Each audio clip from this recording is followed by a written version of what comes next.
नमस्कार, good morning all of you. आप सभी का एक बार फिर से स्वागत है अपनी इस ऑनलाइन क्लासेस में। इससे पहले की क्लास में हमने पढ़ा था लेंस की आवर्धन क्षमता के बारे में, और इस क्लास में अपने बात करने वाले हैं लेंस की क्षमता यानी कि शक्ति के बारे में। तो लेंस की आवर्धन क्षमता और लेंस की क्षमता ये दो अलग अलग भौतिक राशियां होती हैं। लेंस की आवर्धन क्षमता का तो बेसिक मीन्स होता है कि बनने वाला प्रतिबिंब बिंब की ऊंचाई का कितना गुना बना है, कितना बड़ा या छोटा बना है। जबकि लेंस की क्षमता का मतलब होता है उस लेंस की शक्ति आपतित प्रकाश किरणों को मोड़ने की। ओके, तो लेंस की क्षमता या शक्ति किसे कहोगे? किसी लेंस पर जब प्रकाश किरण का आपतन करवाया जाता है तो वह लेंस प्रकाश किरण को अपसरित या अभिसरित कर देता है। मतलब या तो वो इकट्ठा करेगा या वो फैलाएगा, यानी कि वो आपतित प्रकाश किरण को मोड़ देगा। तो किसी लेंस द्वारा प्रकाश किरणों को मोड़ने की जो क्षमता होती है वही उस लेंस की क्षमता या शक्ति कहलाती है। ओके, तो बात करेंगे लेंस की क्षमता। एक्चुअली पी का मान कितना होगा, क्या इसका मात्रक होगा, किस प्रकार से इसको रिप्रेजेंट किया जाएगा। तो लेंस की क्षमता के लिए अपने पास सपोज दैट एक उत्तल लेंस हो गया, ये इसका मुख्य एक्स हो गया जिसका आपने प्रकाश के केंद्र O मान लिया। सपोज दैट एक प्रकाश किरण इस प्रकार से आपतित हो रही है, तो वो इस प्रकाशिकीय तल पर विद्यमान किसी पॉइंट P से अपवर्तित होगी।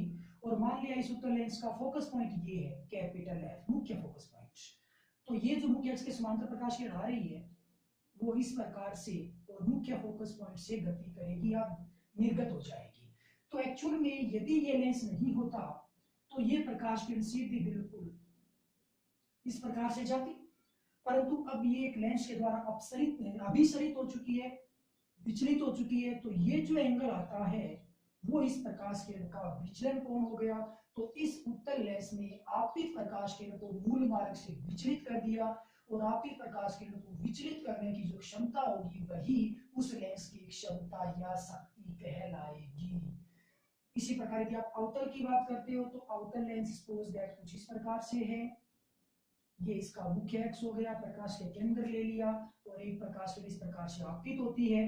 तो अवतल लेंस प्रकाश किरणों को इस प्रकार से अपसरित करता है, फैलाता है। यदि यह लेंस नहीं होता तो प्रकाश किरण इस प्रकार से बिल्कुल सीधी गति करती, परंतु ये इतने डिग्री से वो मूल मार्ग से विचलित हो चुकी है, यहां भी वो अपने मार्ग से भटक चुकी है। इस अवतल लेंस ने भी प्रकाश किरण को मूल मार्ग से भटका दिया है, मोड़ दिया है। तो इस लेंस के लिए ये जो एंगल होगा वो उसके लिए विचलित करने वाला एंगल होगा। तो कुल मिलाकर के लेंस चाहे उत्तल हो चाहे अवतल हो, दोनों ही लेंस आपतित प्रकाश किरण को मूल मार्ग से मोड़ देते हैं, उसको विचलित कर देते हैं। और मूल मार्ग से मोड़ने की जो क्षमता होती है वही लेंस की क्षमता या शक्ति कहलाती है।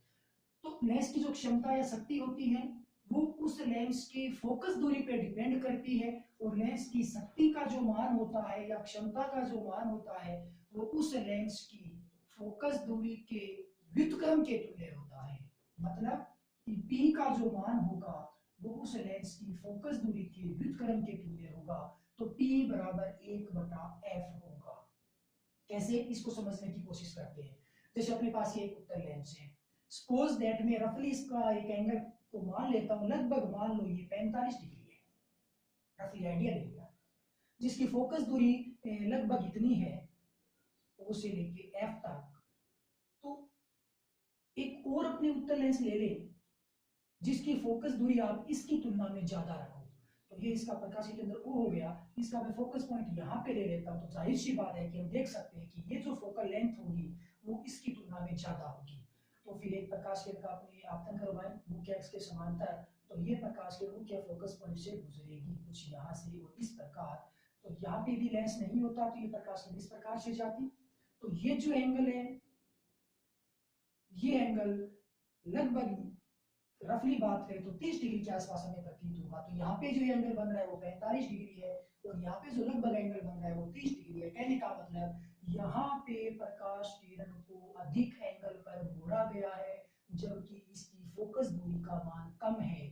और यहाँ पे फोकस दूरी का मान ज्यादा है, परंतु जो विचलन कोण यहाँ पे हमें दिखाई दे रहा है वो पहले वाले की तुलना में कम है। तो कहने का मतलब कि जहाँ फोकस दूरी ज्यादा होती है वहां पे प्रकाश किरण का विचलन कम होता है, और जहां फोकस दूरी कम होती है वहां प्रकाश किरण का विचलन ज्यादा मिलता है।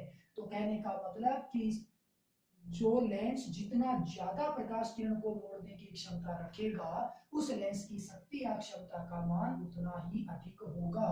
और वो लेंस अधिक क्षमता रखता है प्रकाश किरण को मोड़ने की जिसकी फोकस दूरी कम होती है। मतलब लेंस की जो क्षमता या शक्ति होती है वो उस लेंस की फोकस दूरी की व्युत्क्रम के तुल्य होती है। जी, अपने लेंस की शक्ति के मात्रक की यदि बात करें तो शक्ति का मात्रक होता है वो डायप्टर होता है। शक्ति का जो मात्रक होगा वो डायरेक्टर होगा, लेकिन उसके लिए एक कंडीशन होगी कि यहाँ पे P बराबर 1/f आपको नजर आ रहा है, उस f का मान है वो मीटर में होना चाहिए, तब उस केस में P का मान डायरेक्टर में निकल के आएगा। ये मीटर वाली समस्या न्यूमेरिकल में बहुत बड़ी समस्या आपके सामने आती है। मैं एग्जांपल के तौर पे इस P को ज्ञात करने की कोशिश करता हूँ। मान लो कि अपने पास एक क्वेश्चन है कि एक उत्तल लेंस की फोकस दूरी 50 सेंटीमीटर है, तो उस लेंस की क्षमता का मान ज्ञात कीजिए। तो हमने उत्तल लेंस की फोकस दूरी 50 सेंटीमीटर मान ली और आपको क्षमता या शक्ति P ज्ञात करना पड़े, तो आप क्या कहोगे कि P बराबर होता है 1/f। और यहाँ पे f आपको मीटर में पुट करना है जबकि ये सेंटीमीटर में है, तो पहले आप इसको मीटर में कन्वर्ट करोगे तो आप 100 का भाग लगा दोगे, यानी कि 0.5 मीटर में फोकल लेंथ निकल के आएगी। तो यहाँ पे जो f का मान लिखा जाएगा वो 0.5 लिखा जाएगा क्योंकि हमें मीटर में वैल्यू पुट करनी होती है, जिसके कारण इसका मान 2 डायप्टर निकल के आता है।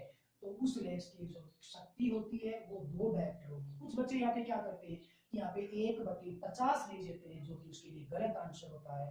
तो लेंस की शक्ति का मात्रक डायप्टर होता है और उसका सूत्र 1/f होता है, जहां f है वो मीटर में होना अनिवार्य होता है। अब बात कर लेते हैं इसके विमीय सूत्र की या इसकी विमा की। तो जी, लेंस की शक्ति अथवा क्षमता का कोई विमीय सूत्र नहीं होता। ओके जी, ये इंपॉर्टेंट क्वेश्चन है कि लेंस की शक्ति या क्षमता एक विमाहीन भौतिक राशि होती है। तो इसका सूत्र हो गया 1/f, f जहाँ पे मीटर होगा, मात्रक होगा डायप्टर और यहाँ पे उसकी विमा है वो होगी विमाहीन, यानी कि लेंस की शक्ति का कोई भी विमा या विमीय सूत्र नहीं होता है। तो ये था अपने पास लेंस की शक्ति या क्षमता का मान, जो कि उस लेंस की फोकल लेंथ यानी कि फोकस दूरी पे डिपेंड करता है। तो अब अपने बात करने वाले हैं लेंसों का संयोजन, यानी कि एक से ज्यादा लेंस हमें कॉम्बिनेशन में लेने हैं। तो अब तक हमने पढ़ा है कि एकल लेंस के लिए उसकी फोकस दूरी का सूत्र, जिसे हम लेंस समीकरण कहते हैं, 1/f बराबर 1/v माइनस 1/u। इसके अलावा हमने पढ़ लिया है उस लेंस की आवर्धन क्षमता m बराबर v/u।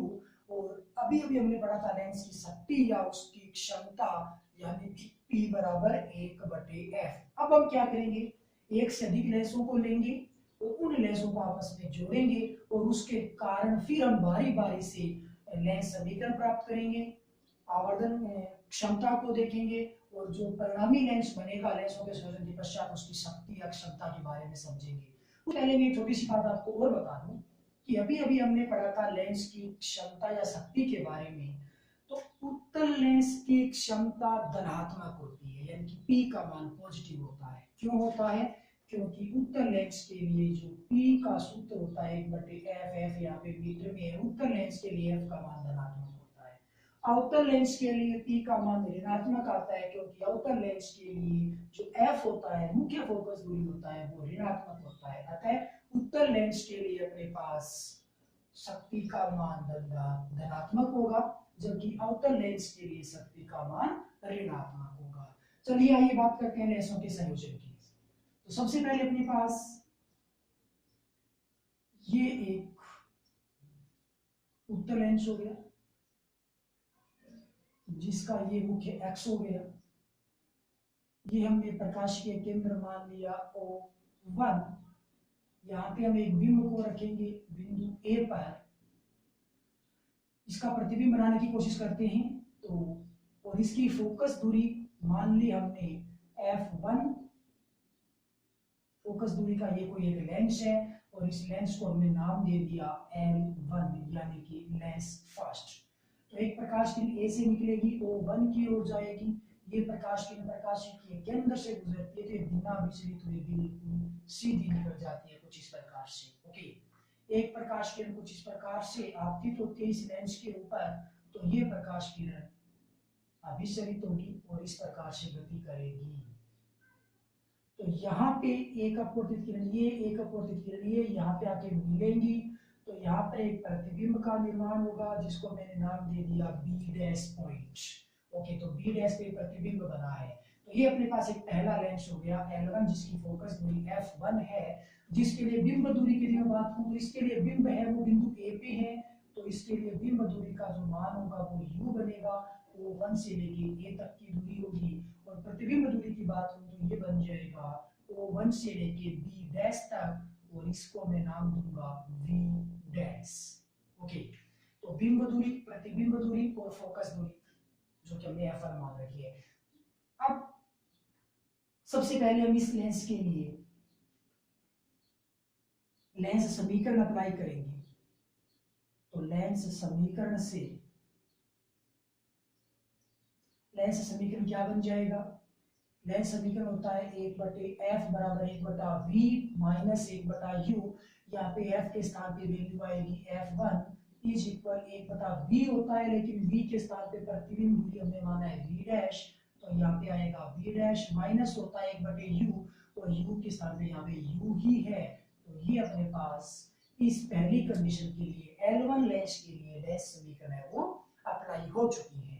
ओके, अब हम क्या करेंगे, इसके आगे एक लेंस को और रखेंगे।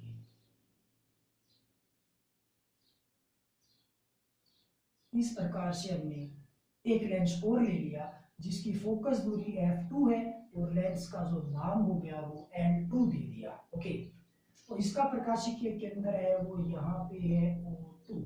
मैं आपकी जानकारी के लिए एक बात बता दूं कि ये जो लेंस हम काम में ले रहे हैं वो बहुत पतले लेंस है, बहुत थिन है, जिसके कारण इन दोनों के प्रकाशिकीय केंद्रों के मध्य की जो डिस्टेंस होगी, मतलब O1 और O2 के बीच की जो दूरी होगी वो अति अल्प होगी, उसको आप नगण्य मान सकते हो, ऐसा समझ सकते हो कि बहुत ज्यादा नजदीक है, क्योंकि जो लेंस है वो बहुत पतले वेरी थिन है।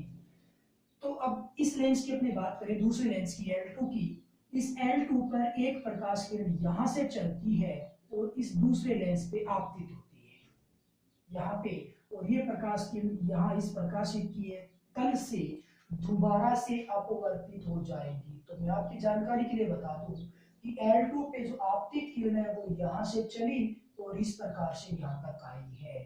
तो इससे पहले कि हमने क्लास में समझा था कि एक लेंस का जो प्रतिबिंब होता है वो दूसरे लेंस के लिए बिंब का कार्य करता है, मतलब कि पहले लेंस का जो प्रतिबिंब होगा जो कि बी डैश पे बनता है, ये प्रतिबिंब दूसरे लेंस के लिए बिंब का काम करेगा, मतलब L2 लेंस के लिए जो बिंब है वो बी डैश पे है। ओके, तो अब ये प्रकाश किरण जो आपतित हो रही है वो यहाँ इस पॉइंट से वापस अपवर्तित होगी और ये प्रकाश किरण कुछ इस प्रकार से गति करेगी। तो ये प्रकाश किरण एक इधर से आ रही थी और एक अपवर्तित किरण ये हो गई, तो यहाँ पे कुल मिलाकर के प्रतिबिंब बनेगा, इस पॉइंट को मैंने बी नाम दे दिया। तो इन दोनों लेंसों के कारण जो परिणामी प्रतिबिंब बनता है वो बिंदु बी पे बनता है। अच्छा, तो अब दूसरे लेंस के लिए अपने बात करें बिंब दूरी की, तो दूसरे लेंस का बिंब v डैश पे है, जिसकी दूरी को आपने पहले से ही v डैश नाम दे रखा है। और दूसरे लेंस के लिए प्रतिबिंब की बात करें तो दूसरे लेंस का प्रतिबिंब v दूरी पे है और इस दूरी को आप नाम दे दोगे v। तो कुल मिलाकर के दूसरे लेंस के लिए फोकस दूरी f2 है, दूसरे लेंस के लिए बिंब दूरी v डैश है और दूसरे लेंस के लिए प्रतिबिंब दूरी v हो गया। तो दूसरे लेंस के लिए L2 लेंस के लिए आप लेंस समीकरण अप्लाई करोगे, लेंस समीकरण से तो ये लेंस समीकरण क्या होता क्या है, 1/f बराबर 1/v माइनस 1/u होता है। यहाँ पे इस लेंस की दूसरे लेंस की बात हो रही है, फोकस दूरी f के स्थान पे आएगा f2, कुल मिलाकर के ये बन जाएगा f2 is equal 1/v, v बोल तो प्रतिबिंब दूरी, दूसरे के लिए प्रतिबिंब दूरी v का मान v ही है, माइनस होता है बिंब दूरी, और यहाँ पे दूसरे लेंस के लिए बिंब दूरी है वो v डैश है, तो यहाँ पे आप लिखोगे v डैश। ये हो गया जी दूसरे लेंस के लिए लेंस समीकरण का इम्प्लीमेंटेशन। ओके, अब हम क्या करने वाले हैं, इन दोनों लेंसों के कारण जो परिणामी लेंस बनता है उसकी परिणामी फोकस दूरी स्मॉल f यदि मान लो, तो वो हमें बताना है कि परिणामी लेंस की जो फोकस दूरी स्मॉल f होगी उसका मान कितना बन के आएगा। तो उसके लिए आप क्या करोगे, आप सिंपल समीकरण 1 व 2 को जोड़ दीजिए। तो समीकरण 1 व 2 को जोड़ने पर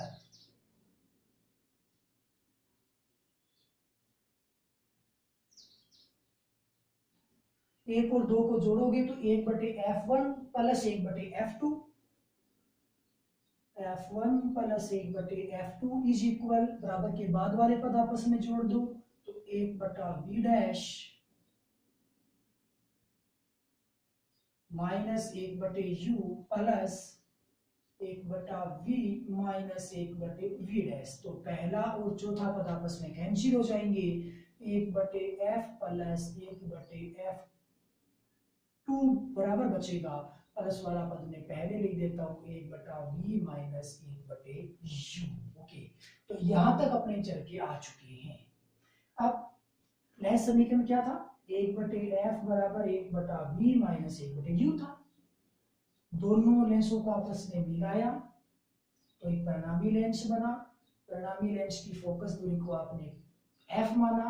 परिणामी लेंस की जो अंतिम प्रतिबिंब दूरी है, प्रतिबिंब अंतिम v पे बना है तो प्रतिबिंब दूरी v है, प्रतिबिंब दूरी v है, परिणामी लेंस की फोकस दूरी f है, और परिणामी लेंस के लिए बिंब रखा हुआ है a बिंदु पे, उसकी दूरी को आपने u मान रखा है, यानी कि बिंब दूरी का मान u है। कहने का मतलब इस स्टेज को जरा गौर से देखना, इन दोनों का जो परिणामी लेंस बनता है, इन दोनों के लिए बिंब यानी कि परिणामी लेंस है उसके लिए बिंब है वो बिंदु a पे है, परिणामी लेंस का प्रतिबिंब है वो बिंदु b पे है, और परिणामी लेंस जो बनता है उसकी फोकस दूरी को हमने f माना है।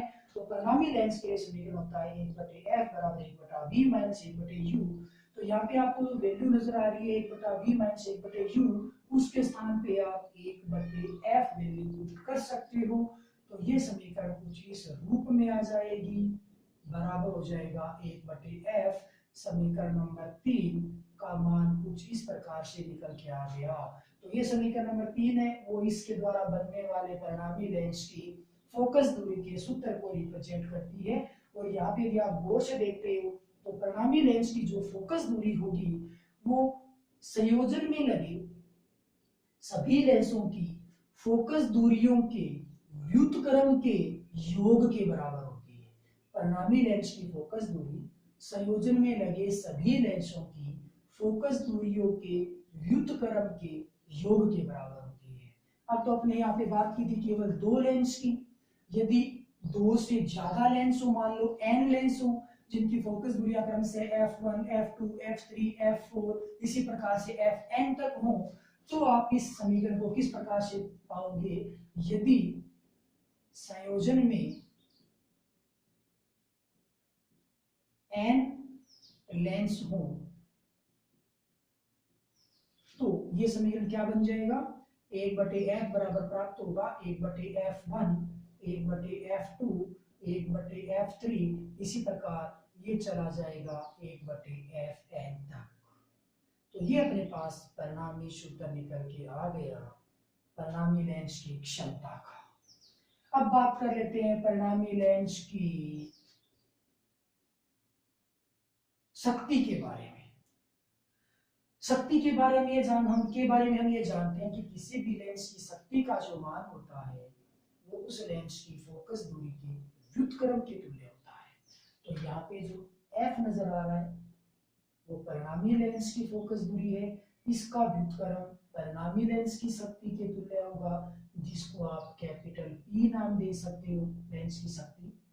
f1 है वो प्रथम लेंस की फोकस दूरी है, तो 1/f1 है वो परिणामी लेंस की प्रथम लेंस की शक्ति बन जाएगा।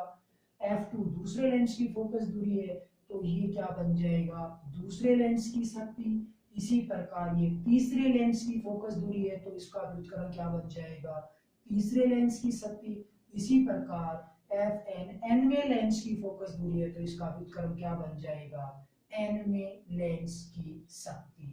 तो ये सिंपल अपने पास उस लेंस की शक्ति या क्षमता का सूत्र निकल के आ गया। तो परिणामी लेंस की जो शक्ति होती है वो संयोजन में लगे सभी लेंसों की शक्तियों के योग के बराबर होती है। संयोजन में लगे सभी लेंसों की शक्तियों के योग के बराबर होती है। अब अपने बात करने वाले हैं लेंस की आवर्धन क्षमता के बारे में। लेंस की आवर्धन क्षमता, तो परिणामी लेंस यहाँ पे बनेगा, उसकी आवर्धन क्षमता m का मान कितना होगा, आवर्धन क्षमता स्मॉल m कितना होगा। मान लिया पहले लेंस की आवर्धन क्षमता m1 है, दूसरे लेंस की आवर्धन क्षमता m2 है, इसी प्रकार से तीसरे लेंस की आवर्धन क्षमता ma3 है और nवे लेंस की आवर्धन क्षमता mn है। तो सभी लेंसों का जब आप संयोजन देते हो तो परिणामी लेंस की जो आवर्धन क्षमता आता है उसका मान संयोजन में लगे सभी लेंसों की आवर्धन क्षमताओं के गुणनफल के तुल्य होता है, यानी कि m1 गुणा m2 गुणा m3 गुणा इसी प्रकार से आप चलोगे mn तक। समीकरण नंबर 6 संयोजन से बनने वाले परिणामी लेंस की आवर्धन क्षमता को रिप्रेजेंट करता है। तो फोकस दूरी, परिणामी लेंस की फोकस दूरी का मान संयोजन में लगे सभी लेंसों की फोकस दूरियों के व्युत्क्रम के योग के तुल्य होता है। शक्ति की बात करें तो परिणामी लेंस की शक्ति का मान संयोजन में लगे सभी लेंसों की शक्तियों के योग के बराबर होता है। और बात करें आवर्धन क्षमता की तो परिणामी लेंस की आवर्धन क्षमता संयोजन में लगे सभी लेंसों की आवर्धन क्षमताओं के गुणनफल के तुल्य होती है। इस चीज को अपने सिद्ध करने की कोशिश करते हैं। इसको तो हमने सिद्ध किया, इसको भी हमने सिद्ध किया, इसको हमने डायरेक्टली पुट कर दिया और बता दिया कि गुणनफल के तुल्य होती है। तो क्या ये वास्तव में सही है, इस चीज को अपने थोड़ा सा सिद्ध करने की कोशिश करते हैं। इसको हम डेरिवेट करके लेके आते हैं कि ये होगा कैसे, लेकिन आप इसको सीधा याद रखोगे।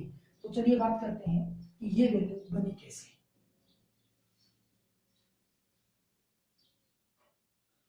ओके, उसके लिए आपको इस डायग्राम को एक बार फिर से समझना होगा कि जो पहला लेंस है उसके लिए बिंब दूरी कितनी है।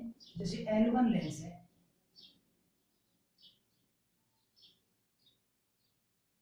बिंब दूरी u है, इस लेंस की प्रतिबिंब दूरी कितनी है, v डैश है, प्रतिबिंब दूरी v डैश है, और उसकी फोकस दूरी आपने कितनी मान रखी है, f1, फोकस दूरी है यहाँ पे f1। तो इस L1 लेंस के लिए आप एक बार आवर्धन क्षमता का सूत्र अप्लाई कीजिए। आवर्धन क्षमता का सूत्र होता है m बराबर v बटे u। m बराबर क्या होता है, v बटे u, यानी कि प्रतिबिंब दूरी बटे में बिंब दूरी और वैल्यू प्लस में आती है। तो पहले वाले लेंस के लिए प्रतिबिंब दूरी कितनी है, v के स्थान पे कितना है, v डैश है, और बिंब दूरी कितनी है, u के स्थान पे u है। तो पहले लेंस के लिए आवर्धन क्षमता ज्ञात करोगे m1, तो ये बनेगा जी v डैश बटे u। ओके, इसी प्रकार से हम अपने दूसरे लेंस की बात कर लेते हैं। तो दूसरे लेंस के लिए L2 लेंस के लिए यदि मैं बात करूं बिंब दूरी की, तो L2 लेंस की जो बिंब दूरी यहाँ पे होगी वो कितनी होगी, v डैश, क्योंकि पहले का प्रतिबिंब दूसरे का बिंब बनता है, तो बिंब दूरी यहाँ पे होगी v डैश। और बात कर लेता हूं मैं प्रतिबिंब दूरी की, तो इसकी प्रतिबिंब दूरी आएगी वो कितनी आएगी, प्रतिबिंब दूरी अंतिम प्रतिबिंब v पे बना है, तो प्रतिबिंब दूरी यहाँ पे v है। तो L2 लेंस के लिए आप आवर्धन क्षमता निकालने की कोशिश करना, M2 निकालने की कोशिश करना। उस केस में आवर्धन m बराबर क्या होता है, v बटे u, यानी कि प्रतिबिंब दूरी बटे बिंब दूरी। तो दूसरे लेंस की प्रतिबिंब दूरी v है और दूसरे लेंस की बिंब दूरी है वो कितनी है, v डैश है। लो जी, दूसरे लेंस के लिए आपने आवर्धन क्षमता निकाल ली। अपने पास दो लेंस थे और दोनों लेंसों के लिए m1 और m2 आपने ज्ञात कर लिए। अब आप एक बार परिणामी लेंस की आवर्धन क्षमता और ज्ञात करने की कोशिश कीजिए कि परिणामी लेंस की आवर्धन क्षमता यहाँ से कितनी बनेगी। तो परिणामी लेंस के लिए बिंब दूरी का मान u है, क्योंकि आपने इस लेंस के सामने बिंब a पे रखा था, परिणामी प्रतिबिंब जो बना वो v पे बना, तो परिणामी प्रतिबिंब दूरी होगी इधर v होगी, तो बिंब दूरी u होगा परिणामी के लिए। परिणामी लेंस की यदि मैं बात करूं,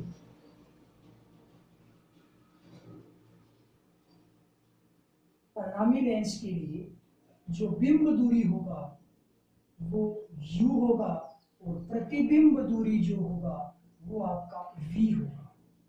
तो यहाँ पे यदि आप m ज्ञात करते हो तो ये बनता है v बटे u। ओके, तो आपके सामने ये पहले लेंस की आवर्धन क्षमता का सूत्र है, ये दूसरे लेंस की आवर्धन क्षमता का सूत्र है, और ये परिणामी लेंस की आवर्धन क्षमता का सूत्र है। अब आप क्या करो, एक बार समीकरण 1 और 2 को गुणा करके चेक करो जरा। 1 और 2 को गुणा करने की कोशिश करना। यदि आप समीकरण 1 और 2 को गुणा करते हो तो आप कुछ ऐसा मान प्राप्त करते हो कि m1 गुना m2 बराबर क्या बनेगा, v डैश बटे u, v डैश बटे u गुना v बटे v डैश, v बटे v डैश। तो m1 गुना m2 बराबर आएगा, v डैश से v डैश कैंसिल हो गया, v बटे u बन गया, और v बटे u को आप परिणामी लेंस की आवर्धन क्षमता कह सकते हो, यानी कि इसके स्थान पे आप स्मॉल m लिख सकते हो। तो m1 गुना m2 बन जाएगा स्मॉल m, जो कि आपका समीकरण नंबर 6 के तुल्य था। और यहाँ पे जो स्मॉल m है वो परिणामी लेंस की आवर्धन क्षमता है, m1 प्रथम लेंस की आवर्धन क्षमता है, और इसी प्रकार से m2 द्वितीय लेंस की आवर्धन क्षमता है। तो यहाँ से आप गौर से देख सकते हो, क्लियरली देख सकते हो कि परिणामी लेंस की जो आवर्धन क्षमता आती है वो अन्य लेंसों की आवर्धन क्षमताओं के गुणनफल के तुल्य होती है। और ये तो अपने पास केवल 2 लेंस थे समझने के लिए, यदि n लेंस होते तो ये सूत्र समीकरण नंबर 6 की बात थी, हमें यहाँ इस प्रकार से प्राप्त होता। तो ये था अपने पास लेंसों का संयोजन, जिसमें हमने परिणामी लेंस की फोकस दूरी के बारे में समझा जो कि समीकरण 3 है, परिणामी लेंस की शक्ति के बारे में समझा जो कि समीकरण नंबर 5 है, और परिणामी लेंस की आवरण क्षमता के बारे में समझा जो कि समीकरण नंबर 6 है। Okay, thank you.